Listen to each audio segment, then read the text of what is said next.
Morning students, the next chapter is probability. Very interesting and important topic also. ये वो chapter है जो आपकी डेली लाइफ में आपको बहुत हद तक यूज़ किया जाता है. 7th 8th स्टैंडर्ड में आप इसका पढ़ चुके हैं बेसिक्स, उतना ही बेसिक 9th में भी है, लाइक सेम 8th स्टैंडर्ड जितना ही है. बट ये आपको 10th में और एडवांस मिलेगा, 11 12 तक और ज़्यादा प्रोबेबिलिटी आपके काम आएगी. और इसका कोई भी पॉइंट आपको मिस नहीं करना है, आपको इसको बहुत अच्छे से ध्यान से समझना है. अगर अभी कॉन्सेप्ट्स आपके क्लियर नहीं होंगे सीनियर क्लासेस में, you will face a lot of problems regarding probability. Now what is probability? Probability क्या है? किसी भी चीज़ के होने की संभावना, कि मतलब ये काम हो सकता है या नहीं हो सकता है, चांसेस, उसके होने के चांसेस को हम प्रोबेबिलिटी कहते हैं. प्रोबेबिलिटी किस वर्ड से है? प्रोबेबली, इंग्लिश में हमने यूज करा है ना, प्रोबेबली इट विल हैपन, मतलब शायद ये काम हो सकता है. तो प्रोबेबिलिटी वर्ड जो आया है वो प्रोबेबली से ही आया है कि शायद ये काम हो सकता है. So the chances of occurring or non occurring of an event is called the probability. किसी भी काम को या किसी भी चीज़ के होने की या ना होने की संभावना को हम probability कहते हैं.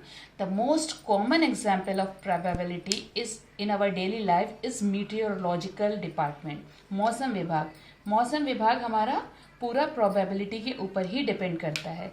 लाइक आपके पास बहुत सारे ऐप्स होते हैं जो आपको हम अक्सर आप लोगों को वो भी देते हैं, हॉलीडे होमवर्क में भी देते हैं कि डेली आपको रिकॉर्ड करना है कि कितनी रेनफॉल होना है, या डेली आपको रिकॉर्ड करना है कितना टेम्परेचर होना है. तो वो क्या होता है, आने वाले दिनों का भी जो ऐप्स हैं हमारे, वो आने वाले दिनों का भी टेम्परेचर या ह्यूमिडिटी या रेन परसेंटेज ये सब हमें बता देते हैं. तो ये क्या होता है, एग्जैक्ट तो नहीं होता है. It is the chance of occurring. Like we say कि अभी हम कह रहे हैं कि 3-4 दिन बाद बहुत बारिश होगी और नहीं भी हो सकती है. तो है किस पे, कितने परसेंट चांसेस हैं? वो है किसकी वजह से? प्रोबेबिलिटी की वजह से है कि बारिश हो भी सकती है और नहीं भी हो सकती है. ये धूप निकल भी सकती है या धूप नहीं भी निकल सकती है. So what that is called the probability. The percentage or the chance of occurring or non occurring of an event is called chance of occurring or non occurring of an event is called probability. किसी भी काम होने या ना होने का जो भी चांस होता है उसको हम प्रोबेबिलिटी कहते हैं. लाइक दो टीम खेलती हैं, इंडिया और ऑस्ट्रेलिया का मैच है, तो हम उसमें क्या होता है, जैसे जैसे एक इनिंग कंप्लीट हो जाती है, कुछ नहीं बताते हैं भाई कि कौन जीत रहा है कौन हार रहा है, कुछ नहीं होता है. लेकिन जब नेक्स्ट इनिंग स्टार्ट होती है तो धीरे धीरे आप क्या देखते हैं, जैसे जैसे ओवर बढ़ते जाते हैं वैसे वैसे वो एक देते रहते हैं कि दिस टीम विल विन इतना percent and this team this percent. जैसे दिखाया जाता है कि भाई इंडिया के जीतने के चांसेस 67% हैं और उसके जीतने के चांसेस कितने हैं, 33% हैं. ऑस्ट्रेलिया के या कोई भी परसेंटेज दे देते हैं, 45% है या 55% है. ठीक है, तो व्हाट इज इट, किस पे कहते हैं, वो प्रोबेबिलिटी पे ही कह रहे होते हैं. ये हम कहाँ से निकालते हैं, ये सब कुछ हम प्रोबेबिलिटी से निकालते हैं. कौन सी टीम जीतेगी, या लास्ट में हमारे पास एक बॉल बची है और 2 रन बनाने हैं, तो क्या करते हैं, अपने दोस्त से बेट लगाना स्टार्ट कर देते हैं कि देखते हैं ये जीतेगी, वो कहता है नहीं जीतेगी. तो what is it, it is only a probability, chance of occurring. एक कहता है जीतेगी मतलब चांस ऑफ अकरिंग, दूसरा कह रहा है नहीं जीतेगी, चांस ऑफ नॉन अकरिंग. लेकिन वहां पे या तो जीतेगी या नहीं जीतेगी, तो दोनों के चांस कितने होते हैं, 50-50% होते हैं. या तो वो लास्ट बॉल पे 2 रन बना लेगा या वो लास्ट बॉल पे 2 रन नहीं बना पाएगा. सो this is called the probability. In simple language, we can say that chance of occurring or non-occurring of an event is called the probability. तो किसी भी, अब कोई भी मैथ्स के टर्म्स में तो हम हर चीज फॉर्मूले पे डिपेंड करके चलते हैं. तो प्रोबेबिलिटी का फॉर्मूला क्या है, P is for probability, E is for event. तो किसी भी इवेंट के अकर होने के चांसेस जो हैं वो क्या होते हैं, favourable outcomes upon total number of outcomes. जैसे हम कुछ भी ट्राई कर रहे हैं तो हम बहुत सारे अटेम्प्ट्स करते हैं, ठीक है, बहुत सारे अटेम्प्ट्स करते हैं, तो उसमें से किसी अटेम्प्ट में हम पास भी होते हैं और किसी अटेम्प्ट में हम फेल भी होते हैं. तो जिस अटेम्प्ट में हम पास हो रहे हैं वो हमारा फेवरेबल आउटकम है, और जो टोटल नंबर है हमारे, वो हमारे कहलाएंगे total number of outcome. Suppose हमने टेस्ट देते हैं, तो किसी टेस्ट में हमारे अच्छे मार्क्स पास होते हैं, किसी टेस्ट में हम फेल होते हैं. तो हमारे फेल होने का चांस, हमने 2 टेस्ट दिए, एक में हम पास हुए और एक में हम फेल हुए। तो फेल जब हम पास हुए हैं तो हमारा कितनी बार पास हुए? एक बार। और टोटल हमने टेस्ट कितना दिया है?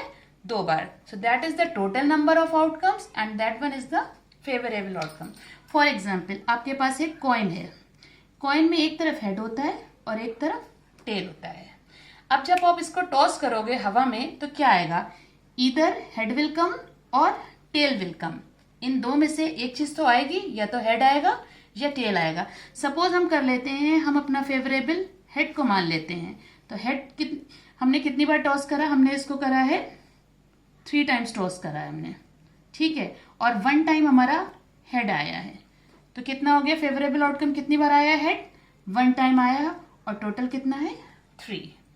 अब अगर हमें इसमें टेल की निकालना पड़ेगी तो टेल कितनी बार? जब 1 टाइम हेड आया है तो और 3 बार टॉस करा है, दैट मीन्स कि 2 बार टेल आया होगा। तो टेल के लिए हमारी प्रोबेबिलिटी क्या हो जाएगी? 2/3। This is all about probability. कुछ भी हार्ड नहीं है, बहुत इंटरेस्टिंग है। एक्सरसाइज की आप लगाएंगे, बहुत अच्छी सी एक्सरसाइज है और इसकी बहुत सारे एग्जाम्पल हम ले सकते हैं। फॉर एग्जाम्पल डाइस आपने ले लिया। डाइस में कहाँ तक होते हैं? 1 2 3 4 5 6। लूडो का दाना सबने खेला हुआ है। 1 2 3 4 5 6 आ जाता है, ठीक है। अब हम ये कह रहे हैं कि एक डाई हमने एक बार फेंका है, तो क्या प्रोबेबिलिटी है कि जो हमारा आएगा वो एक इवन नंबर आएगा? क्वेश्चन समझिएगा। If a die is thrown randomly, किसी भी डाई को हमने रैंडमली थ्रो करा है, so what is the probability that the number which comes upward will be an even number? तो सबसे पहले आपको ये देखना पड़ेगा कि डाई में इवन नंबर्स कितने होते हैं। इवन नंबर्स इन डाई कितने हुए? डाई में इवन नंबर्स 2 4 और 6। टोटल कितने हैं? 3 नंबर्स हैं जो इवन हैं। और टोटल नंबर्स कितने हैं? टोटल आउटकम्स कितने हैं? 6। टोटल आउटकम्स कितने? तो probability of even number, probability of even number कितनी आएगी? फेवरेबल आउटकम, फेवरेबल हमारे लिए 2 है, फेवरेबल हमारे लिए 4 है एंड फेवरेबल हमारे लिए 6 है। 3 है हमारे फेवरेबल और टोटल हमारा 6 में से कुछ भी आ सकता है। 3/6 विच इज इक्वल टू 1/2। तो हमारी इवन नंबर्स आने की प्रोबेबिलिटी कितनी हुई? 1/2। ऐसे अगर वो कहते हैं कि डाई में हमें ऑड नंबर्स चाहिए हैं तो हम क्या कहते थे कि डाई में ऑड नंबर्स की कितनी होगी? ये ऑड है, ये ऑड है, ये ऑड है, again it will come out to be 1/2। या वो ये कहते हैं कि डाई हमने फेंका और कोई भी प्राइम नंबर आया, तो प्राइम नंबर 2 होता है, 3 होता है और 5 होता है, again it will come out to be 1/2। तो आपको समझ आ गया होगा कि what is probability. Probability is chance of occurring or non occurring of an event. इसका फॉर्मूला होता है favourable outcomes upon total number of outcomes. अब कुछ पॉइंट्स ऐसे हैं जो आपको ध्यान में रखना है। The first thing is favourable outcomes is always less than total number of outcomes. जो फेवरेबल आउटकम्स होंगे हमारे, वो टोटल नंबर ऑफ आउटकम्स से हमेशा कम होंगे, ठीक है। Favourable outcomes is always less than the total number of outcomes and the probability of an event is lies between 1 and 0। किसी भी इवेंट के होने की जो प्रोबेबिलिटी है वो 0 और 1 के बीच में होगी। मतलब it will never be negative. किसी भी इवेंट के होने की प्रोबेबिलिटी नेगेटिव नहीं होगी। इधर इट इज लेस देन 1 और मोर देन 0। मोर देन 0 और लेस देन 1 मीन्स 0 और 1 के बीच में ही इसकी प्रोबेबिलिटी रहेगी। So the probability of in event lies between 0 and 1। If the probability of an event is 1, अगर किसी इवेंट की प्रोबेबिलिटी 1 है, then it is called sure event. What is it called? Sure event. Probability किसी भी event की अगर 1 है, then it is called sure event. For example, अगर हमने ये क्वेश्चन किया कि हमने डाई फेंका और उसमें कुछ भी आया, कोई भी नंबर आया 1 से 6 के बीच, what is the probability of the number that comes out between 1 and 6? हमने कहा डाई हमने फेंका और 1 से 6 के बीच कुछ भी आया है, तो 1 से 6 के बीच कितने नंबर हैं? 1 से 6 के बीच 1 2 3 4 6 और टोटल भी 6 है, तो दैट मीन्स 1। तो कोई भी 1 से 6 के बीच नंबर आने की प्रोबेबिलिटी यहाँ पे कितनी है? 1 है। That means it is a sure event. तो हमें तो ये पता है कि अगर हम डाई फेंकेंगे तो कोई ना कोई तो नंबर आएगा जरूर, तो that means it is a sure event. Now what is impossible event? If the probability of an event is 0 then it is called impossible event. अगर किसी भी इवेंट की प्रोबेबिलिटी 0 है तो वो इम्पॉसिबल इवेंट होगा। इसी से हम एग्जाम्पल ले लेते हैं। अगर हम आपसे क्वेश्चन पूछें कि if a die is thrown randomly, what is the probability that the numbers which come out will be 8? अगर हम कोई डाई फेंक रहे हैं तो क्या प्रोबेबिलिटी है कि जो नंबर उसमें है वो 8 आएगा? कोई प्रोबेबिलिटी नहीं है, 0 है, क्योंकि 8 यहाँ पे है ही नहीं।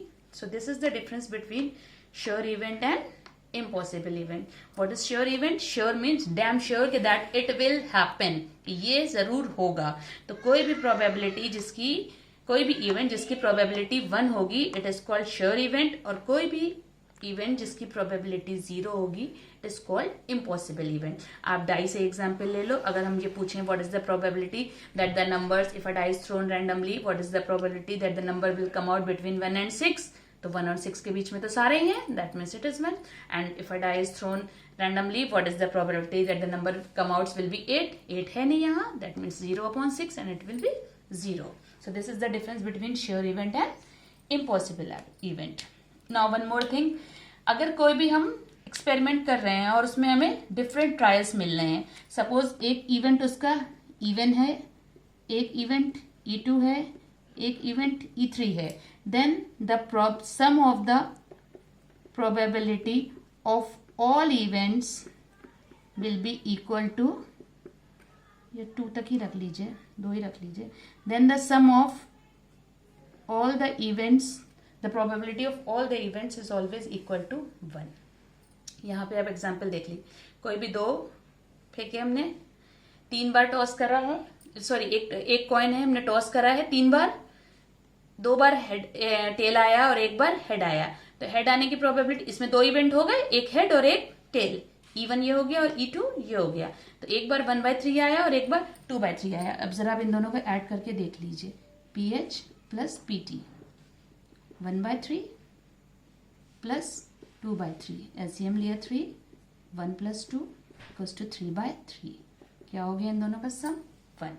तो कोई भी एक ट्रायल में जितने भी इवेंट्स होंगे उन सबका sum is always 1। So the sum of all the events in a trial is always equal to 1। ये सिर्फ वो पॉइंट्स हैं जो आपको अपने माइंड में लिखना है और कहीं नहीं लिखना है। इसको कॉपी पे या इसको कहीं भी उतारने से कोई फायदा नहीं है। ये वो पॉइंट्स हैं जो आपको अपने माइंड में बिल्कुल फिक्स कर लेने हैं। That the favourable outcomes is always less than total number of outcomes. The probability of an event lies between 0 and 1. If the probability of an event is 1, it is called sure event. If the probability of an event is 0, it is called impossible event. And the number of the sum of the probability of the number of events in a trial is always 1. कितने भी उसमें events होंगे उन सब का sum जब हम करेंगे वो 1 आएगा। I think this much is clear to you. Only these are the basic concepts which we use in probability. Baki, let's come to the exercise 15.1. First question is, now exercise 15.1. In a cricket match, a batswoman hits a boundary 6 times out of 30 balls she plays. एक कोई cricket match चल रहा है, उसमें बैट्सवुमन जो है उसने 6 times जो है वो बाउंड्री मारी है टोटल 30 बॉल्स पे। Find the probability that she did not hit a boundary. बहुत इजी है। तो टोटल उसने कितनी बॉल्स खेली हैं? टोटल उसने बॉल्स खेली हैं 30 और नंबर ऑफ बॉल्स